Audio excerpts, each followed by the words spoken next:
Ֆրանսիական ծայրահեղ աջ ազգային միավորում կուսակցության խորհրդարանական խմբակցության ղեկավար Մարին Լպենը, ինչպես նաև կուսակցությունից Եվրախորհրդանի 8 падգամավոր և 12 օգնական մեղավոր են ճանաչվել Եվրախորհրդանի միջոցների յուրացման գործով։ Փարիզի դատարանը Մարին Լպենին դատապարտել է 4 տարվա ազատազրկման, որից 2-ը պայմանական, 2-ը էլեկտրոնային թևնոցով։ Լպենին արգելել են առաջադրել իր թեկնածությունը պետական պաշտոնների համար։ Դատավճիռը պետք է ուժի մեջ մտնի դատարանի որոշման հրապարակումից անմիջապես հետո, եթե նույնիսկ Լպենը բողոքարկի։ Սա ենթադրում է, որ Մարին Լպենը չի կարող առաջադրվել որպես թեկնածու 2027 թվականի Ֆրանսիայի նախագահական ընտրություններում։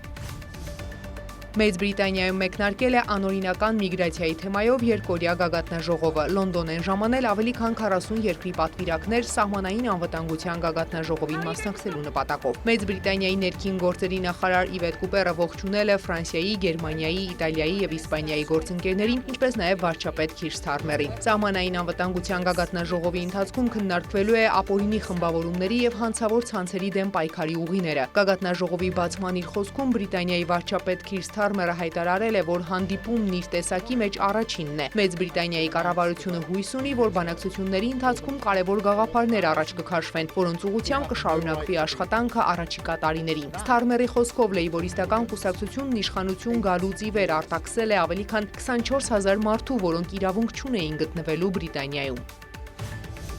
Իրանի և Ադրբեջանի նախագահներ Մասուդ Փեզեշքյանն ու Իլհամ Ալիևը հեռախոսազրույց են ունեցել։ Հեռախոսազրույցի ընթացքում կողմերը գոհունակություն են հայտնել երկու երկրի միջև բարձր մակարդակի փոխայցելությունների դինամիկայի վերաբերյալ։ Անդրադարձ է կատարվել միջկառավարական հանձնաժողովի գործունեությանը, մտքերի փոխանակում է տեղի ունեցել տնտեսական, առևտրի, տրանսպորտի, էներգետիկայի և այլ ոլորտներում երկկողմ համագործակցության զարգացման հեռանկարների շուրջ։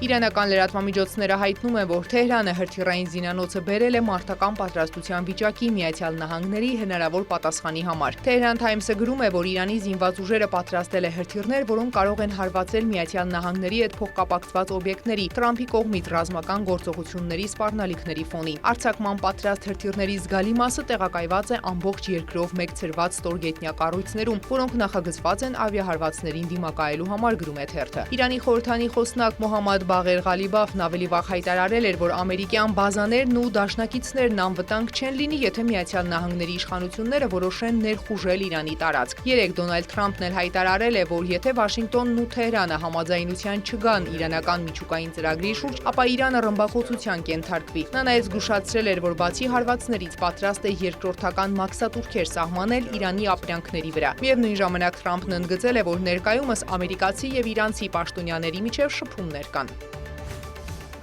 Տաջիկստանի, Ղրղզստանի և Ուզբեկստանի նախագահները ստորագրել են պայմանագիր 3 հանրապետությունների սահմանների հատման կետի վերաբերյալ։ Արարողությունը տեղի է ունեցել Տաջիկստանի հյուսիսի Սողդիի մարզի վարչական կենտրոն Խուջանդում պետությունների ղեկավարների հանդիպման ժամանակ։ Բացի այդ, ղեկավարները ստորագրել են Խուջանդի հավերժական բարեկամության հռչակագիրը։ Միջոցառումը տեղի է ունեցել Տաջիկստանի ղեկավարի նստավայրում Խուջանդից ոչ հեռու գտնվող Գուլիստոնում։ Տաջիկստանի և Ղրղզստանի նախագահները ստորագրել են նաև երկու երկրների միջև սահմանի վերաբերյալ վավերացված փաստաթղթերի փոխանակման մասին արձանագրությունը։ Կնքված համաձայնագրերը կարևոր առաջընթաց են 3 երկրի սահմանների սահմանազատման և սահմանագծման գործընթացում։ Նախկինում սահմանագծի հետ կապված տարաձայնությունները քանիցս վերաճել են ռազմական բախումների։